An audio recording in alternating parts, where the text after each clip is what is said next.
क्या सिंधिया का बीजेपी में आना इत्तेफाक था या फिर सोच समझकर लिया गया एक बड़ा और क्रांतिकारी सियासी फैसला?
साथ कि जनसेवा का लक्ष्य की पूर्ति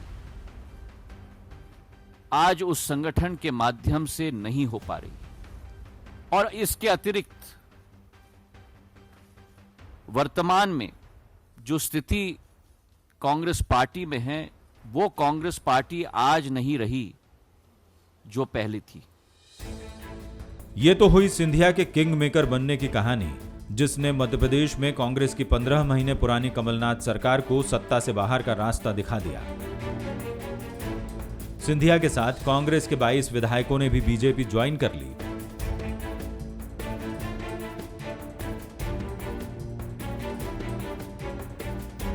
बाईस विधायकों के इस्तीफे के बाद शिवराज सिंह चौहान के मुख्यमंत्री बनने और बीजेपी सरकार बनने का रास्ता साफ हो गया।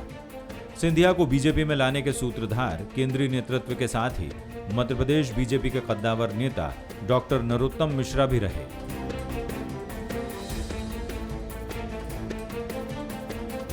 सरकार बनने के बाद बीजेपी में सिंधिया युग की शुरुआत हुई। बीजेपी में आने के बाद सिंधिया पहली बार जब भोपाल पहुंचे तो किसी जननायक की तरह उनका स्वागत हुआ। संगठन ने सिंधिया की राह में पलक पावड़े बिछा दिए।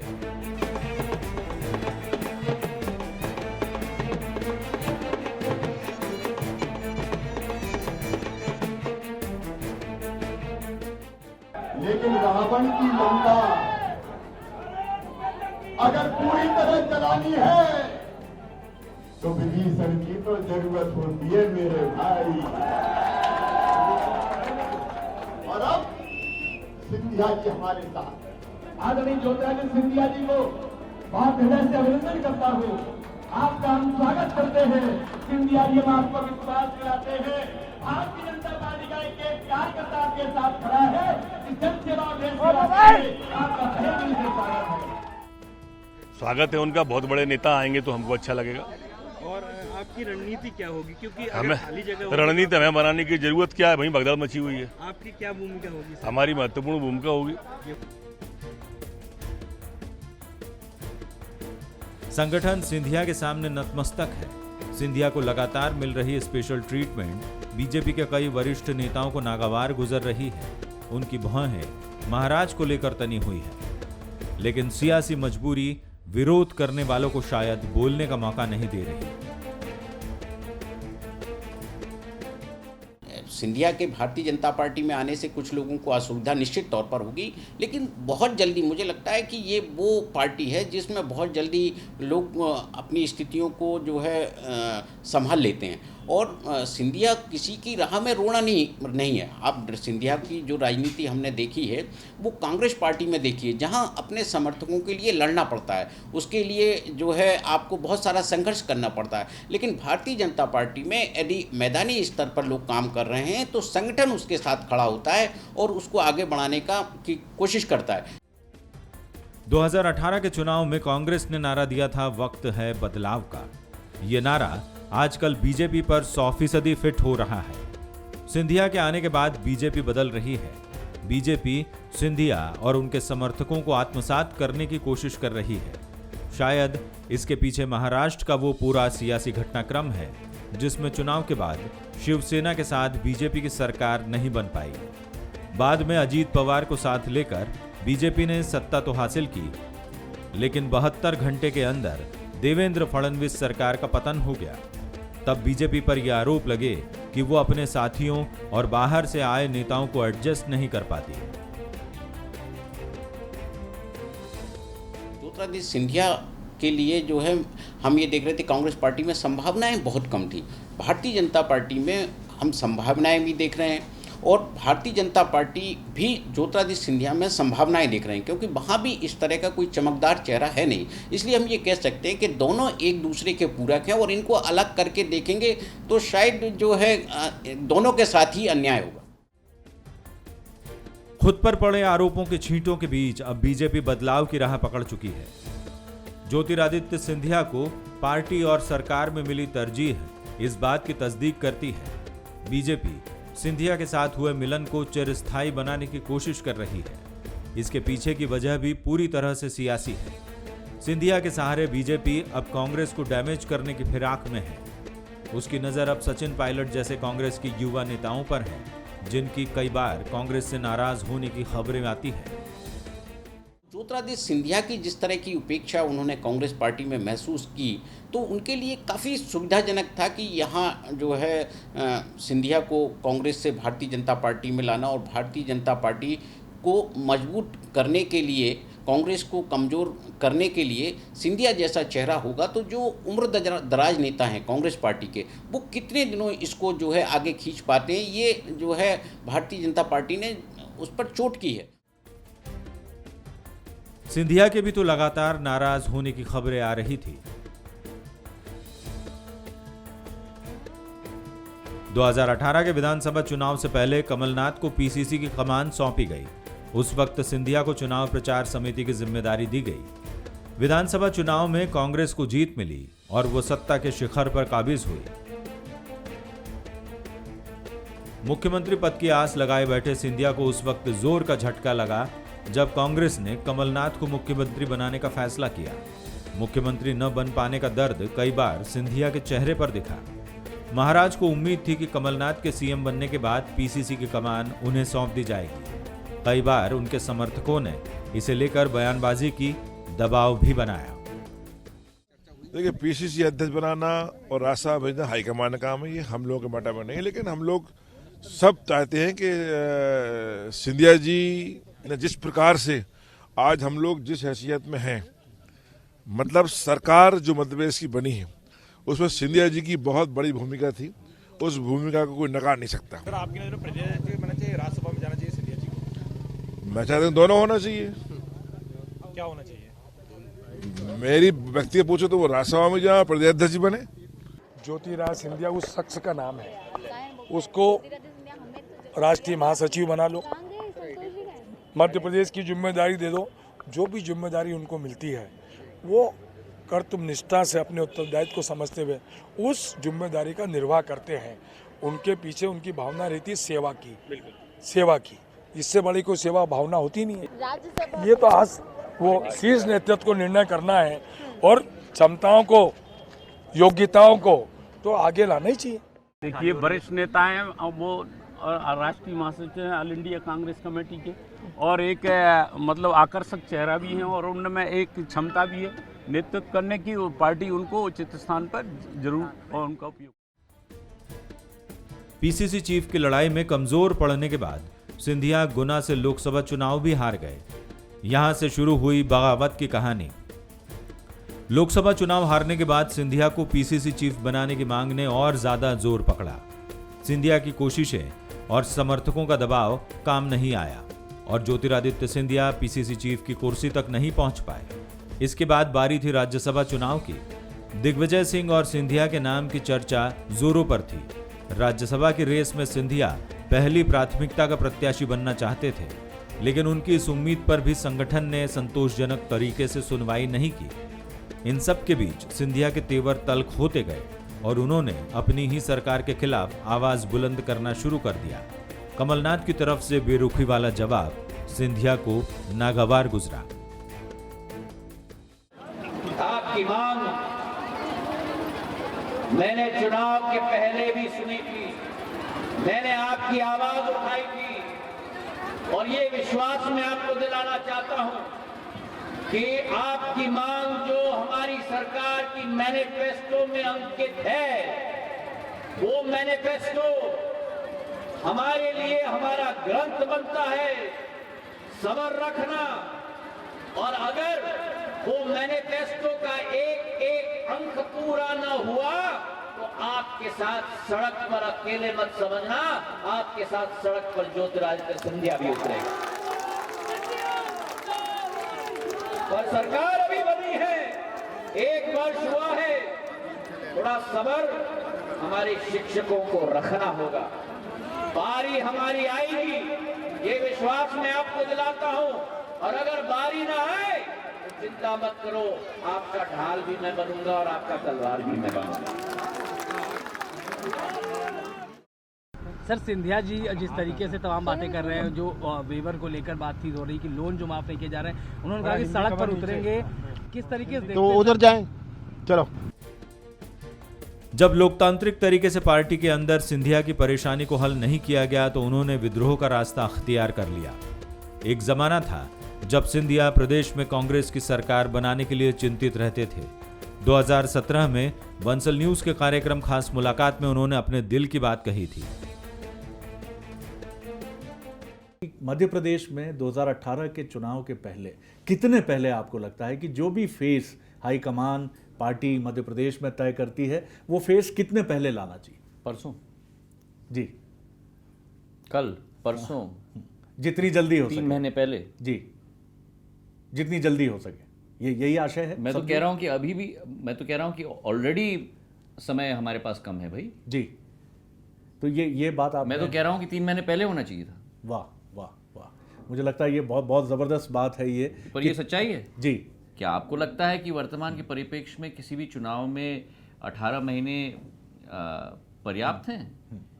बहुत मेहनत मशक्कत होने की जरूरत है जी। और मध्य प्रदेश एक बहुत बड़ा राज्य है जी, और पूरे जोर के साथ, इच्छा शक्ति के साथ, मेहनत मशक्कत के साथ, हाँ, और सबसे महत्वपूर्ण, सबको साथ में लेकर, एक परिवार की भावना के साथ लेकर, सभी को एक ही माले में पिरोकर कांग्रेस आगे होनी चाहिए। शरद द्विवेदी नहीं, फलाना नहीं, ढिमका नहीं, कांग्रेस का परचम होना चाहिए। वो तिरंगा होना चाहिए जिसके ऊपर हाथ का पंजा है। बिल्कुल उसी सोच के साथ आगे होना होगा। शांत सौम्य दिखने वाले सिंधिया की बगावत ने मध्य प्रदेश में कांग्रेस सरकार की चूल्हे हिला दी। सिंधिया खुद तो सड़क पर नहीं उतरे, लेकिन अपने समर्थक विधायकों के दम पर सरकार को जरूर सड़क पर ला दिया। सिंधिया के संघर्ष को बीजेपी आला कमान ने भी स्वीकार किया और सम्मान देने का वादा किया और वचन भी निभाया। सही फैसले के साथ खड़ा होना, इसके लिए बहुत बड़ा जिगरा चाहिए होता है, और वो जिगरा ज्योतिरादित्य सिंधिया जी ने दिखाया है, उसको बधाई देना चाहिए। उन्होंने इसको पूरा किया, सच्चाई के साथ खड़े रहे।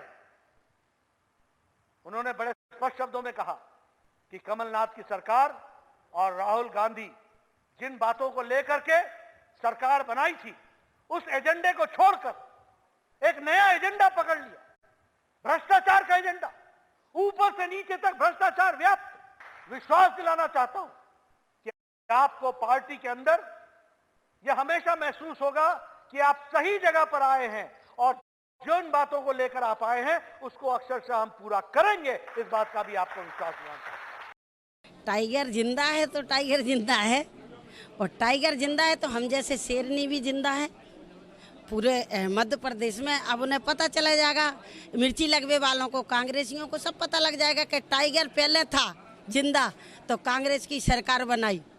और जैसे ही अगर किसी ने ऐंठ करके कहीं सड़क पे उतरने तो उतर जाओ, टाइगर सड़क पे उतरा तो मौके भर गिर गए। अब क्या करें, तभी तो टाइगर जिंदा है। सिंधिया के बीजेपी में जाने के बाद कांग्रेस के पूर्व राष्ट्रीय अध्यक्ष राहुल गांधी का रिएक्शन देखने लायक था। उनको भरोसा ही नहीं हो रहा था कि सिंधिया जैसा नेता, जिसे उनके घर में किसी भी वक्त आने जाने की इजाजत थी, वो क्यों साथ छोड़ गया। ये विचारधारा की लड़ाई है। क्लियर कट, ठीक है। एक तरफ कांग्रेस पार्टी की विचारधारा है, दूसरी तरफ आरएसएस बीजेपी की विचारधारा है। ज्योतिरादित्य सिंधिया जी की विचारधारा मैं जानता हूं, वो मेरे साथ कॉलेज में थे, बातचीत चली है मेरी, मैं उनको बहुत अच्छी तरह जानता हूं। ज्योतिरादित्य सिंधिया जी को अपने पॉलिटिकल भविष्य का डर लग गया और जो उनकी विचारधारा थी उन्होंने उसको अपनी जेब में रख दिया और आरएसएस के साथ चले गए। बट रियलिटी यह है कि वहां पे ना उनको रिस्पेक्ट मिलेगी और ना उनके दिल के अंदर जो सच्चाई है, जो इमोशन है, वो उसको सेटिस्फैक्शन मिलेगा। तो ये वो समझ जाएंगे। एंड मेरी तो ज्योतिरादित्य के साथ पुरानी फ्रेंडशिप है, तो ठीक है, वो फ्रेंडशिप है। बट ज्योतिरादित्य सिंधिया जी के दिल में जो है और उनके मुंह से जो निकल रहा है वो अलग अलग चीजें हैं। देश की सियासत में सिंधिया किसी पहचान के मोहताज नहीं है, पर शायद वो लगातार हो रही उपेक्षा से निराश होकर कांग्रेस छोड़ने पर मजबूर हुए। महाराज और उनके समर्थक कांग्रेस सरकार बनने के बाद से ही मानकर चल रहे थे कि सिंधिया की वजह से ही प्रदेश में कांग्रेस की सरकार बनी है। उन्हें यह भी लग रहा था कि सिंधिया को कांग्रेस वो इज्जत, सम्मान और पद नहीं दे रही जिसके वो हकदार है। इसी को बीजेपी ने आधार बनाया और कांग्रेस के हाथ से छीनकर सिंधिया को कमल पर लाकर बैठा दिया। राजनीतिक पंडित इसे कई बार सिंधिया की महत्वाकांक्षा से भी जोड़ते हैं। ये मौका ऐसा था कि जिसमें पीसीसी अध्यक्ष का पद भी जुड़ा, राज्यसभा का पद भी जुड़ा। सम्मान की जब बात आई तो भारतीय जनता पार्टी सम्मान देने से पीछे नहीं हंसी। जब कोई यदि आप देखिए कि कोई बहुत ज़्यादा गमगीन होता है या कोई अपने आप को उपेक्षित महसूस कर रहा है, तो कोई उसको यदि समर्थन देता है तो स्वाभाविक तौर पर उसे जो है वो उसकी तरफ आकर्षित हो जाता है। तो मुझे लगता है कि ये जो है मौका ऐसा था कि जिसमें ज्योतिरादित्य सिंधिया भारतीय जनता पार्टी की ओर आकर्षित हो गए। इसमें पद बहुत महत्वपूर्ण नहीं है, महत्वपूर्ण यह है कि भविष्य की राजनीति किस ओर जा रही है। ग्वालियर राजघराने से ताल्लुक रखने वाले ज्योतिरादित्य सिंधिया अपने गढ़ में गहरी पकड़ रखते हैं। दादी विजया राजे सिंधिया, फिर पिता माधवराव सिंधिया और अब ज्योतिरादित्य सिंधिया ग्वालियर चंबल अंचल में सबसे बड़ा चेहरा है। 1 जनवरी 1971 को मुंबई में जन्मे सिंधिया ने 1993 में हार्वर्ड यूनिवर्सिटी से इकोनॉमिक की डिग्री ली। 2001 में Stanford graduate school of business से MBA की डिग्री हासिल की। ज्योतिरादित्य सिंधिया की शादी 1984 में बड़ौदा के गायकवाड़ घराने की प्रियदर्शनी से हुई। उनका एक बेटा महाआर्यमन और बेटी अनन्या राजे सिंधिया है। ज्योतिरादित्य सिंधिया का राजनीतिक सफर पिता माधवराव सिंधिया के निधन के बाद शुरू हुआ। पिता की मौत के बाद उनकी राजनीतिक विरासत ज्योतिरादित्य सिंधिया के कंधों पर आ गई। सिंधिया ने पहली बार 2002 में पिता की परंपरागत गुना संसदीय सीट से चुनाव लड़ा और जीते। 2004 के लोकसभा चुनाव में भी सिंधिया गुना से जीतकर लोकसभा पहुंचे। यूपीए सरकार में पहली बार 2007 में सिंधिया को केंद्रीय राज्य मंत्री बनाया गया। 2012 में भी मनमोहन सिंह सरकार में उन्हें केंद्रीय राज्य मंत्री का स्वतंत्र प्रभार मिला। 2014 के लोकसभा चुनाव में मोदी लहर के बावजूद वो गुना से सांसद चुने गए। सिंधिया कांग्रेस के राष्ट्रीय महासचिव भी रहे। 2019 के लोकसभा चुनाव में कांग्रेस ने उन्हें पश्चिमी उत्तर प्रदेश की जिम्मेदारी सौंपी थी। बीजेपी में जाने के बाद सिंधिया एक बार फिर सांसद बने हैं। वो मध्य प्रदेश से राज्यसभा के लिए चुने गए हैं। बीजेपी के साथ अब सिंधिया आगे के राजनीतिक सफर पर निकल चुके हैं। अब उनके निशाने पर है कांग्रेस।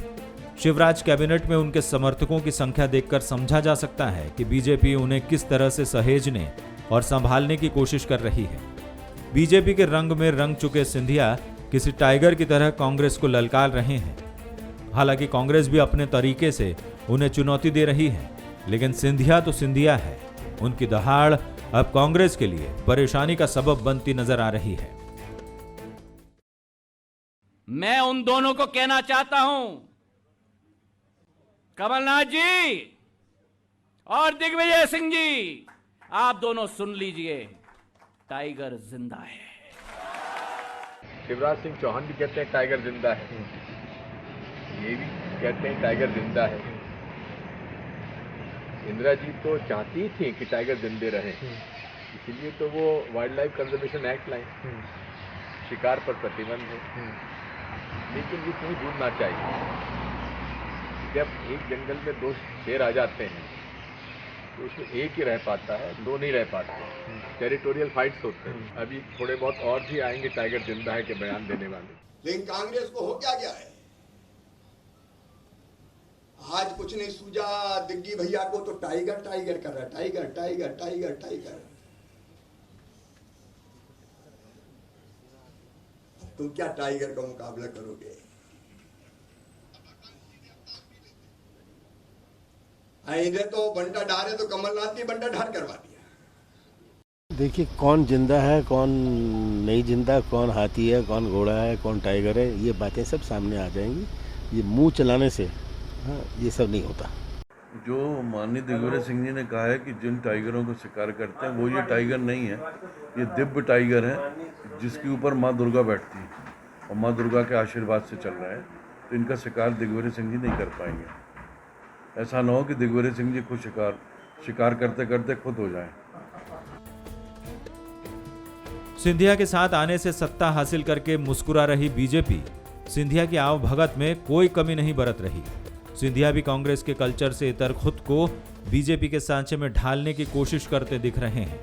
बीजेपी और सिंधिया दोनों अपने सेट फॉर्मेट से बाहर निकल रहे हैं, बदल रहे हैं। ये बदलाव बता रहा है कि बीजेपी अब बाहर से आए नेताओं को शीर्ष पदों पर बिठाने की दिशा में कदम बढ़ा रही है।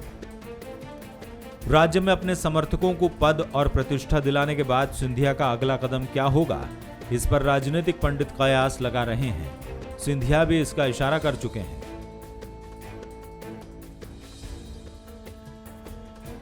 सियासी शतरंज में सिंधिया की चाल से कांग्रेस चारों खाने चित हो चुकी है, सत्ता से बेदखल हो चुकी है। महाराज ने प्रदेश की राजनीति में खुद को महाबली साबित किया है। अब ये महाबली उपचुनाव की चुनौती में बीजेपी को महाविजय तक ले जाने का महासंकल्प ले चुका है। तो बस इंतजार कीजिए महाबली महाराज की अगली चाल का, जो विरोधियों के किले को जीतकर वहां कमल वर्षा करेगी। Bureau report, Bansal news.